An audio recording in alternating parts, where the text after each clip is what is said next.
El viento gélido arrancaba los últimos jirones de niebla sobre las desoladas rocas de las islas Oletsky cuando las primeras botas extranjeras pisaron la orilla. En ese momento ocurrió algo que Estados Unidos no había visto desde la guerra de 1812. El enemigo había desembarcado en su tierra. El silencio que estas severas islas habían guardado durante siglos se rompió con el eco de los pasos y el estruendo de los gritos de guerra. Para los residentes y las guarniciones militares, esto fue un golpe para el que nadie estaba preparado. El cielo temblaba con el rugido de los motores. En el horizonte aparecieron las siluetas de los bombarderos japoneses y un instante después, la primera ráfaga de fuego se abatió sobre el puerto del Pacífico de Dutch Harbor. La tierra se estremeció con las explosiones, el cielo se tiñó de humo negro y la pequeña base militar, que apenas había logrado establecerse en la cruda desolación ártica, se encontró bajo una lluvia de bombas. Los almacenes ardían, las construcciones se derrumbaban, la gente corría aterrorizada a los refugios, dándose cuenta de que la guerra real había llegado allí. Para los estadounidenses, esto fue como una bofetada, ya que se creía que los océanos protegían su hogar de manera segura contra la invasión. Pero ahora, esa confianza se desmoronó en un instante. Cada bomba que caía sobre la estrecha orilla no parecía ser solo un arma, sino un símbolo de que el enemigo había logrado extender su mano al corazón mismo del país. El viento arrastraba nubes de humo a lo largo de los acantilados y la isla, siempre considerada un rincón olvidado, se convirtió en el escenario de una nueva lucha, de la que pronto se enteraría el mundo entero. Las explosiones sacudían la tierra, y parecía que la fría piedra de las Aleutianas temblaba bajo los pies. Las bombas caían una tras otra, y el centro del impacto se concentró en Fort Mears. Varios edificios desaparecieron en las llamas, las paredes de madera volaron en astillas y los tejados se doblaron hacia adentro como papel. En cuestión de minutos, la guarnición perdió decenas de hombres y muchos resultaron heridos sin siquiera haber logrado salir de los barracones. El fuego alcanzó los depósitos de combustible y entonces el cielo sobre Dutch Harbor se abrió en un nuevo infierno.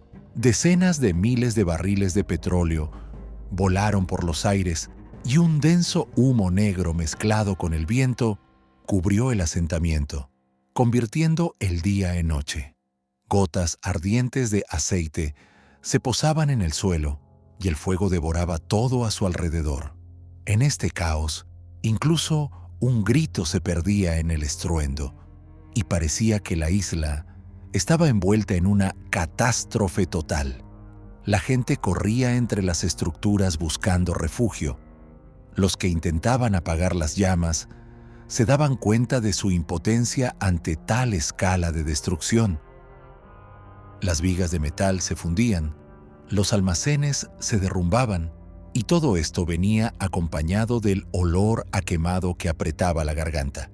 La guerra, hasta hacía poco distante y casi abstracta, ahora caía directamente sobre las cabezas de aquellos que vivían y servían en este rincón olvidado. Los estadounidenses comprendieron que el enemigo había venido en serio, y esto era solo el comienzo. En el mapa, las islas Aleutianas parecían un minúsculo salpicón de rocas, apenas visibles en el fondo del inmenso Océano Pacífico. Para quienes nunca las habían visto con sus propios ojos, parecían un trozo de tierra vacío e inútil, sin bosques, campos fértiles ni ciudades, solo niebla, viento e interminable tundra. Pero precisamente en este vacío residía una amenaza que los estrategas entendían mejor que los ciudadanos comunes. las Aleutianas, se extendían en un arco entre América del Norte y Asia, conectando los dos continentes. Controlarlas significaba la posibilidad de cubrir el flanco norte y vigilar una de las rutas más importantes del planeta. El general Billy Mitchell había dicho mucho antes de la guerra en el Congreso: quien posee Alaska, posee el mundo. En ese momento, sus palabras parecieron una exageración, pero en 1942 sonaron proféticas. Para Japón, estas islas no tenían un valor real. No había nada que extraer, ni lugar para expandir bases, pero los estadounidenses no podían saber eso. Les parecía que el enemigo estaba dando el primer paso hacia una invasión a mayor escala, que una cabeza de playa en las Aleutianas podría ser seguida por un ataque a Alaska o incluso a la parte continental de UU. Y si los japoneses lograban afianzarse allí, esto no sería solo una operación militar, sino un desafío a la idea misma de la seguridad estadounidense. Así, las tierras duras y aparentemente inútiles se convirtieron en un campo donde se decidía el destino no solo del Frente Norte, sino también de la confianza de los estadounidenses en su propia inviolabilidad.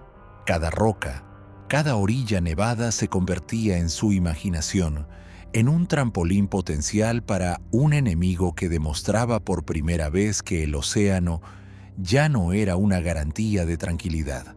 El almirante Isoroku Yamamoto, el hombre que solo 6 meses antes había planeado el ataque a Pearl Harbor, decidió jugar de nuevo con la psicología del oponente. Entendía que Estados Unidos, a pesar de su poder, era vulnerable allí donde se trataba de sus propias fronteras. Si se mostraba que las tropas japonesas eran capaces de establecerse en suelo estadounidense, esto provocaría no solo un impacto militar, sino también psicológico, obligando a Washington a desviar fuerzas a un lugar donde no se decidía mucho. Las Aleutianas eran perfectas para esto. Su proximidad a Alaska las hacía simbólicamente significativas, y las duras condiciones climáticas convertían la operación en algo inesperado y audaz. Yamamoto calculó que los generales estadounidenses decidirían que era el comienzo de una gran ofensiva y correrían a salvar el Frente Norte, dejando al principal puño de ataque de la flota sin cobertura, mientras la atención de UU estaría centrada en el frío y la niebla de las Aleutianas. Los portaaviones japoneses debían asestar un golpe demoledor cerca de Midway, un lugar donde convergían todas las rutas marítimas en el Pacífico Central. Allí, Yamamoto esperaba atrapar a la flota estadounidense, destruirla y obligar a a renunciar a la lucha por el dominio en la región. Las Aleutianas debían convertirse en un teatro de ilusión, una acción pequeña pero llamativa que enmascaraba el verdadero objetivo. La ilusión de una invasión al continente americano debía jugar con los miedos que vivían en la sociedad desde los tiempos de Pearl Harbor y obligar a a actuar como quería el almirante japonés. Para entonces, la inteligencia estadounidense ya había aprendido a leer los planes extranjeros. Los códigos de la flota japonesa habían sido descifrados, y cada mensaje de radio que el enemigo creía invulnerable ahora se convertía en parte de un mosaico en manos de los analistas. De estos fragmentos, gradualmente, surgía una imagen que mostraba que las Aleutianas eran solo una maniobra de distracción y el verdadero golpe se estaba preparando en Midway. El almirante Chester Nimitz, comandante de la flota del Pacífico de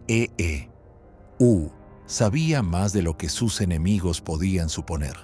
Conocía no solo los planes japoneses, sino también la composición de las fuerzas que se dirigían al norte. Entendía que si enviaba toda la flota allí, como lo exigía el instinto, las fuerzas principales caerían en una trampa y el destino de Midway y de todo el Pacífico no se decidiría a favor de América. Por lo tanto, Nimitz dio un paso arriesgado. Permitió que el ejército japonés desembarcara en las Aleutianas, sabiendo perfectamente que esto causaría una ola de indignación en el país. Pero para él era más importante preservar el puño de ataque de la flota en el centro del océano, donde en los días siguientes se decidiría más que el destino de unas pocas islas deshabitadas. Así, el mando estadounidense eligió el cálculo frío en lugar de la reacción de pánico. Sabían que en el norte se estaba representando un espectáculo, mientras que el verdadero drama se preparaba para desarrollarse en Midway. La mañana del 3 de junio de 1942, Dutch Harbor fue el momento en que el mundo habitual se hizo añicos. La primera ola de aviones japoneses cayó sobre la base de repente, y toda la pequeña ciudad se convirtió en un objetivo ardiente. Las sirenas de alarma se mezclaron con el rugido de los motores y docenas de bombarderos y cazas volaban en círculos sobre el puerto. En cuestión de minutos, Fort Mears fue acribillado. Los almacenes ardieron y decenas de vidas se truncaron en el caos de las llamas y los escombros. Cuando parecía que lo peor había pasado, el cielo volvió a tronar. Al día siguiente, 4 de junio, los japoneses regresaron con una segunda ola. Su objetivo fue el SS Northwestern, un viejo barco varado y reconvertido en alojamiento para trabajadores. El impacto fue preciso. El enorme casco se incendió y con él desapareció en las llamas un almacén adyacente. Para muchos, esta vista se convirtió en un símbolo de la fragilidad de la defensa estadounidense en este rincón olvidado. Pero la verdadera catástrofe llegó con la destrucción de las reservas de combustible. 4 tanques de acero, que contenían 22,000 barriles de petróleo, se incendiaron y el fuego rugió como si la propia tierra estuviera ardiendo. El humo negro cubrió el horizonte y el olor a quemado y a fuel oil lo impregnó todo. Este golpe resultó ser mucho más peligroso para la base que los edificios destruidos. Sin combustible, los estadounidenses perdieron temporalmente la capacidad de llevar a cabo operaciones activas, y sin embargo, en este infierno hubo lugar para pequeñas victorias. Los pilotos del recién construido aeródromo en Umnak lograron despegar e interceptar a parte del enemigo. Sus P-40 Warhawks atacaron a los exploradores y bombarderos japoneses, derribando varias aeronaves.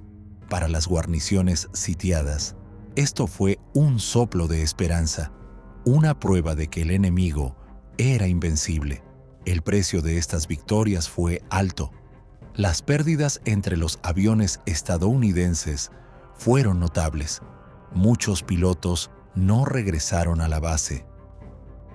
Pero incluso estos breves duelos en el cielo mostraron que, a pesar del caos, el fuego y la destrucción, el espíritu de resistencia aún no estaba roto.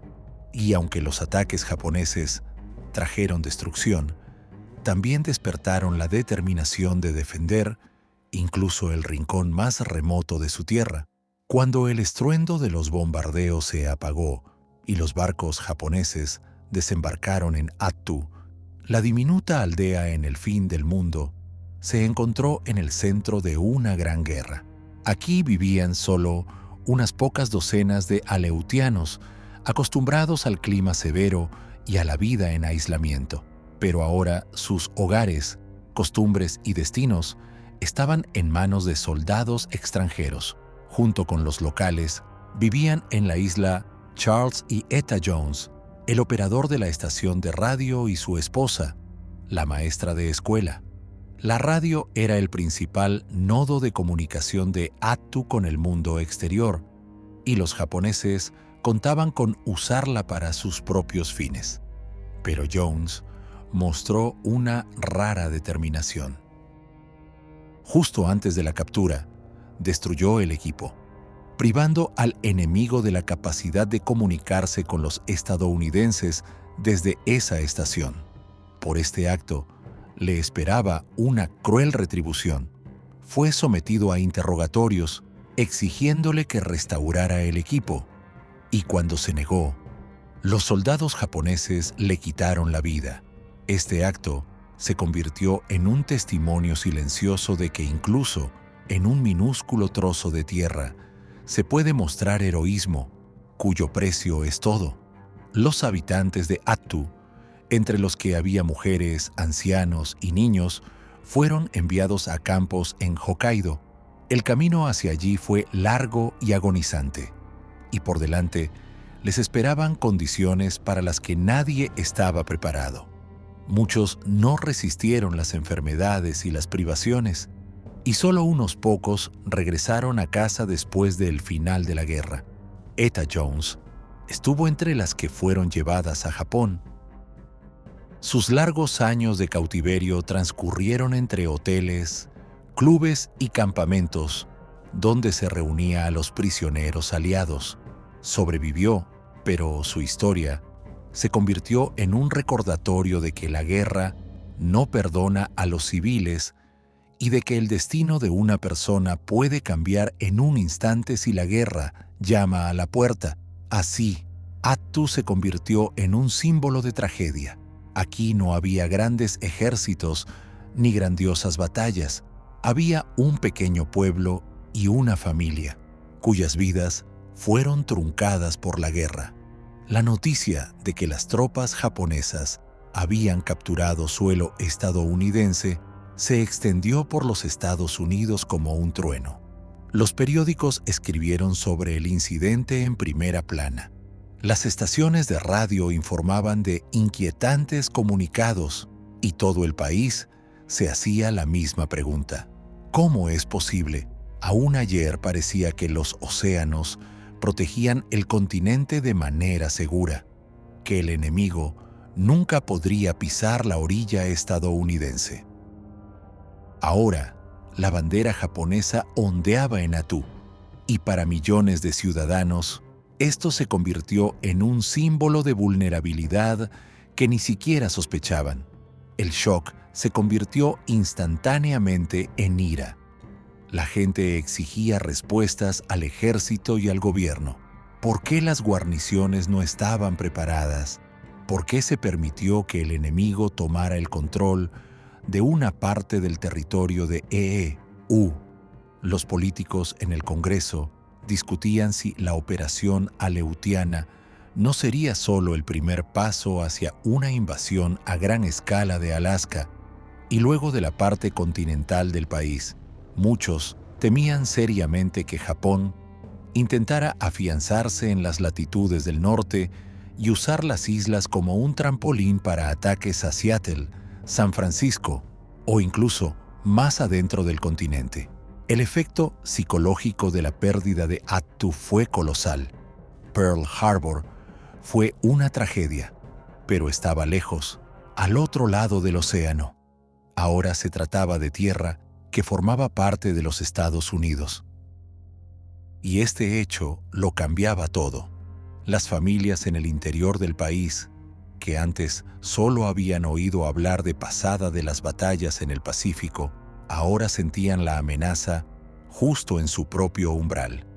Los periódicos publicaban mapas con las aleutianas. Las rodeaban con círculos rojos e indicaban la distancia hasta el continente, intensificando la impresión de peligro inminente. Para la propaganda japonesa, esto fue una victoria. En Tokio se mostraban imágenes del desembarco, afirmando que América era impotente para defender incluso su propia tierra. Esto debía levantar la moral de los soldados y la población del imperio. Pero para EU, Todo lo que sucedía se convirtió en un desafío a la dignidad nacional. La gente creía que, por muy remoto y severo que fuera ese trozo de tierra, era parte del país y el enemigo no tenía derecho a tenerlo en sus manos. El miedo y la ira se entrelazaron en un solo estado de ánimo. Para algunos, esto se convirtió en un motivo de pánico. Para otros, en un estímulo para la movilización y la determinación de ir hasta el final. Y si hasta ese momento la guerra podía parecer distante y ajena, ahora había entrado definitivamente en los hogares estadounidenses, obligando a todos a sentir que el Océano Pacífico ya no garantizaba la seguridad. Habiendo capturado Attu y Kiska, los soldados japoneses se dieron cuenta rápidamente de que el verdadero enemigo aquí no era América. El verdadero oponente era la propia naturaleza, dura e implacable. Las aleutianas eran conocidas incluso entre los marineros como una región donde nunca había días claros. La niebla podía persistir durante semanas, y los repentinos chubascos con vientos de 100 millas por hora se abatían sin previo aviso, volcando tiendas de campaña y derribando a la gente. Las guarniciones japonesas se fortificaban como podían, cavaban trincheras en el suelo congelado, picaban refugios en las rocas, construían almacenes para municiones. Pero incluso los refugios más fuertes no podían proteger del frío y la humedad constantes. Los uniformes, que servían bien en China o en las islas del Pacífico, aquí se mojaban y no calentaban. Los soldados no se quitaban la ropa mojada durante días. Los pies se hinchaban por la humedad, los dedos perdían sensibilidad y el frío les calaba hasta los huesos. Los suministros, que eran transportados regularmente por los barcos de la flota imperial, solo ayudaban parcialmente. Los soldados tenían comida, tenían municiones, pero les faltaba lo más importante: calor. Incluso las hogueras apenas ardían. El musgo mojado y los raros arbustos no proporcionaban suficiente fuego, y el viento huracanado apagaba cualquier chispa. Por la noche, en los búnkeres hacía tanto frío que la respiración se convertía en escarcha que se depositaba en las paredes. Los estadounidenses, observando al enemigo desde las islas vecinas, entendían perfectamente. El tiempo estaba de su lado. Cada nueva ola de frío, cada tormenta de nieve agotaba a los japoneses más que un bombardeo de artillería.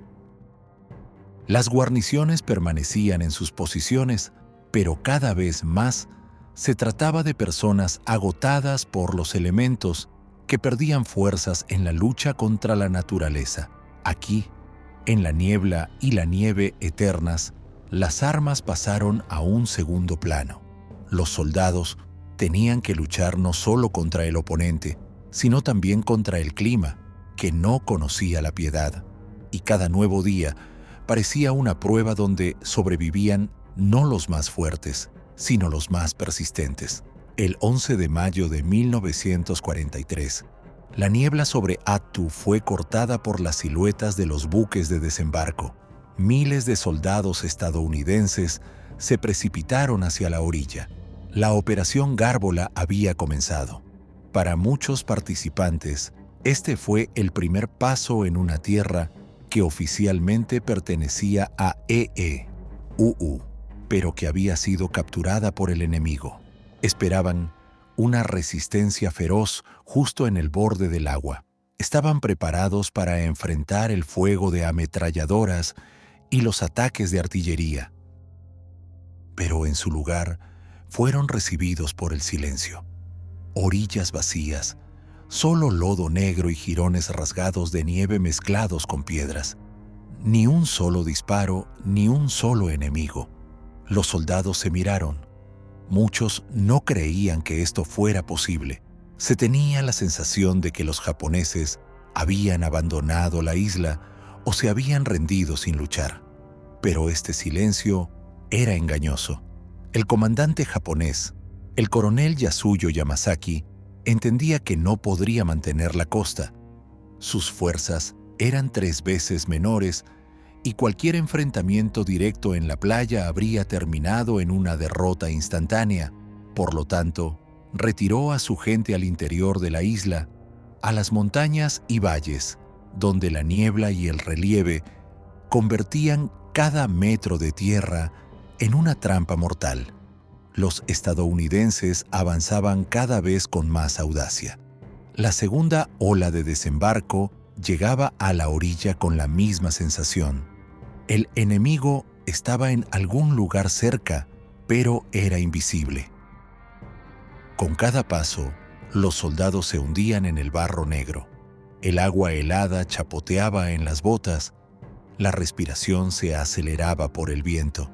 Al principio, parecía que la operación terminaría rápidamente, pero ya los primeros exploradores notaron rastros de trincheras y posiciones de fuego camufladas. Ese día, los estadounidenses comprendieron que la isla no estaba vacía. Estaba en silencio, pero guardaba dentro a un enemigo que estaba listo para atacar desde cualquier grieta. Y cuanto más se adentraban en las montañas de Attu, más claro se hacía que la verdadera batalla aún estaba por delante. Attu recibió a los estadounidenses no solo con el enemigo, sino también con la propia naturaleza, como si se hubiera confabulado con los japoneses. La lluvia caía a cántaros, convirtiendo las laderas en un lodazal pegajoso, donde cada paso se daba a costa de un esfuerzo increíble. Las botas se hundían en el barro, la gente caía, se levantaba y volvía a resbalar, mientras el agua helada se colaba bajo la ropa. Parecía que la propia isla intentaba devorar a quienes venían a liberarla. En estas condiciones, los japoneses estaban mucho más adaptados. Conocían cada recodo de los barrancos, sabían esconderse en la densa niebla que casi nunca se disipaba. Para los estadounidenses, eran como sombras, desaparecían, luego abrían fuego repentinamente desde detrás de las rocas, interrumpiendo el avance de las columnas. Los francotiradores, escondidos en las alturas, esperaban durante horas para detener el movimiento de toda una unidad con un solo disparo certero. La niebla ocultaba no solo al enemigo, sino también la dirección. Las brújulas se confundían, los mapas perdían rápidamente su valor. Los soldados a menudo iban en diferentes direcciones, tropezando con sus propias unidades y confundiéndolas con japoneses.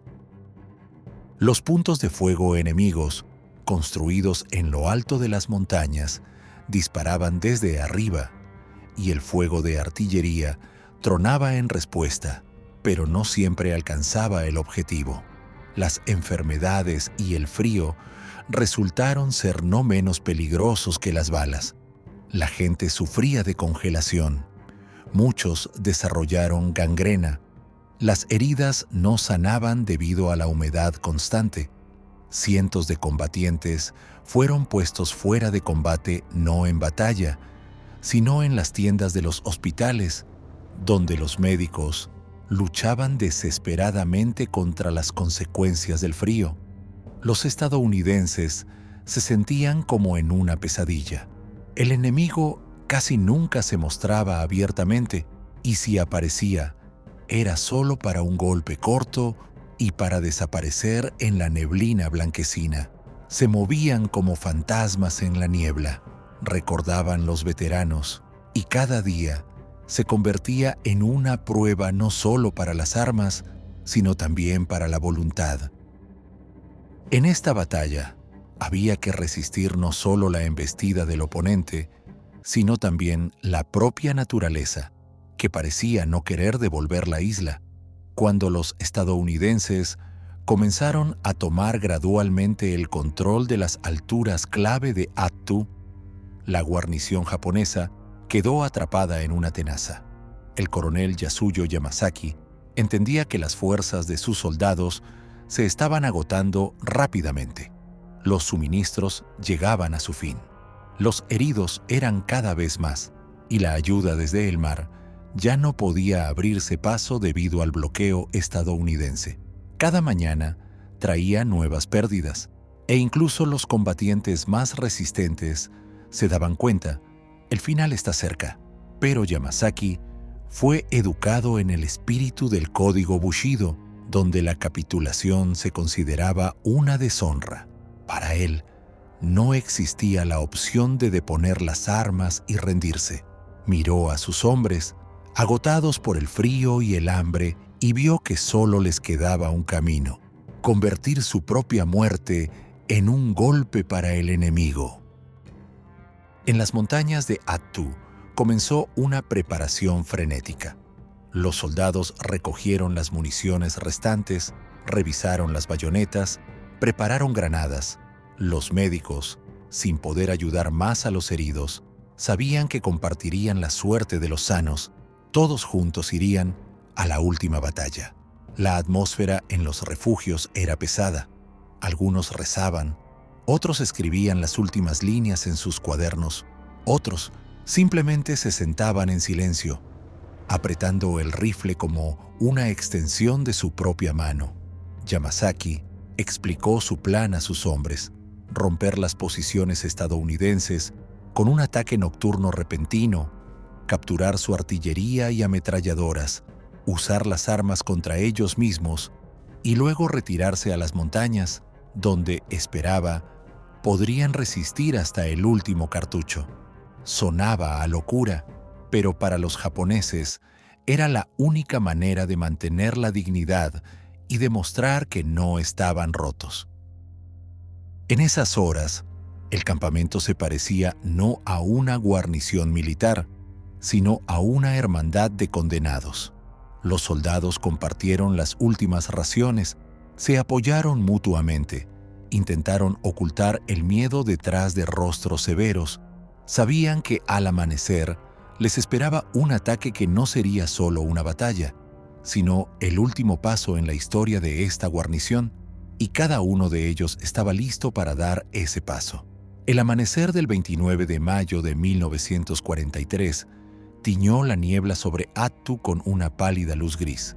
Cuando la guarnición japonesa se levantó para su último golpe, el coronel Yasuyo Yamasaki condujo al frente a los restos de sus fuerzas, alrededor de 1000 hombres, muchos de los cuales estaban heridos o agotados por el frío y el hambre. Sabían que no era un ataque por la victoria, sino una marcha hacia la nada. Pero precisamente en eso residía su determinación. Primero, un grito salvaje resonó sobre las posiciones estadounidenses: ¡Banzai! Y una avalancha de soldados se abatió sobre las laderas con un rugido. Iban a la carga de bayoneta, precipitándose hacia adelante sin mirar atrás. Las primeras líneas estadounidenses fueron literalmente aplastadas por este asalto. Los japoneses irrumpieron en las trincheras, donde se libraron feroces combates cuerpo a cuerpo: bayonetas, culatas, cuchillos, incluso manos desnudas. Todo se convirtió en un arma en el caos del combate cercano. Los estadounidenses, acostumbrados a los duelos de fuego a distancia, fueron tomados por sorpresa. La unidad de apoyo en la retaguardia de repente vio frente a sí a un enemigo que había atravesado las líneas de vanguardia. Los japoneses penetraron tan lejos que llegaron a la zona de los puestos médicos, donde atacaron incluso a los sanitarios y a los heridos. La situación se convirtió en un caos y parecía que todo el campamento estadounidense estaba a punto de colapsar. Pero la superioridad numérica y la potencia de fuego jugaron su papel. La artillería y las ametralladoras de EUU comenzaron a moler a los atacantes. Cada metro recorrido por los japoneses se pagaba con decenas de vidas. Cuando las municiones se agotaban, se lanzaban contra el enemigo con granadas. Muchos se volaron a sí mismos junto con los estadounidenses. Otros, rodeados y sin posibilidad de continuar la lucha, se suicidaron para no caer prisioneros. El coronel Yamasaki dirigió personalmente las últimas filas en el ataque. Iba al frente con una espada en las manos, y su figura se convirtió en un símbolo de este desesperado asalto. Pero también a él le alcanzó el destino inevitable. Cayó junto con su gente, dejando tras de sí la leyenda de un comandante que compartió el destino de la guarnición hasta el final. Cuando todo se calmó, miles de cuerpos quedaron en el suelo. Los soldados estadounidenses que sobrevivieron al ataque apenas se daban cuenta de la escala de lo ocurrido. De los aproximadamente 2.100 japoneses, menos de 30 quedaron vivos y pudieron ser hechos prisioneros. El resto prefirió morir en el campo de batalla, convirtiendo a Attu en uno de los lugares más sangrientos de la guerra en el Pacífico. Para E.U. fue una victoria costosa, casi 600 muertos, más de 1.000 heridos y más de 2.000 personas puestas fuera de combate por enfermedades y congelación. Pero lo que estaba ante sus ojos no eran estadísticas, sino la horrible imagen del último ataque Banzai, donde toda una guarnición desapareció en un impulso unitario para no entregarse en manos del enemigo.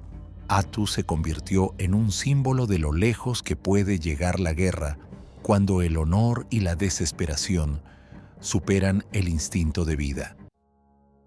Cuando el humo se disipó y los cuerpos fueron enterrados, Attu se transformó en un monumento silencioso al precio de la guerra.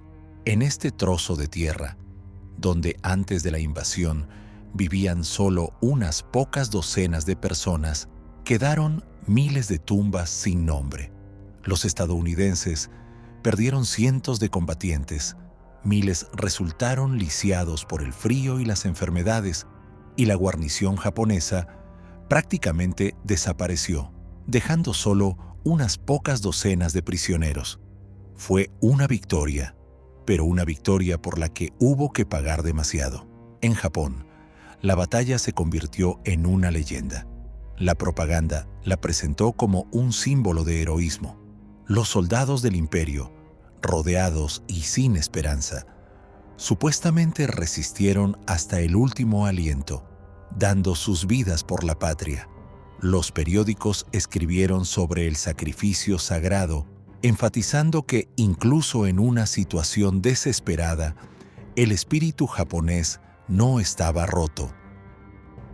Para el liderazgo militar, esta era una forma de mantener la moral de la nación, de demostrar que los soldados del imperio sabían cómo morir con dignidad y, por lo tanto, cómo vivir con dignidad por su país.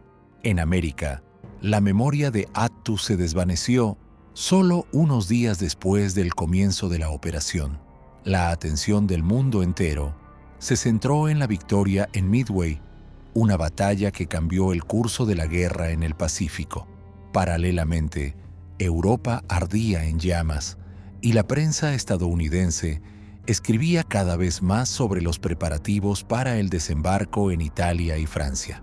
En el contexto de estos grandiosos acontecimientos, la batalla por la lejana y fría isla parecía un episodio secundario, casi accidental.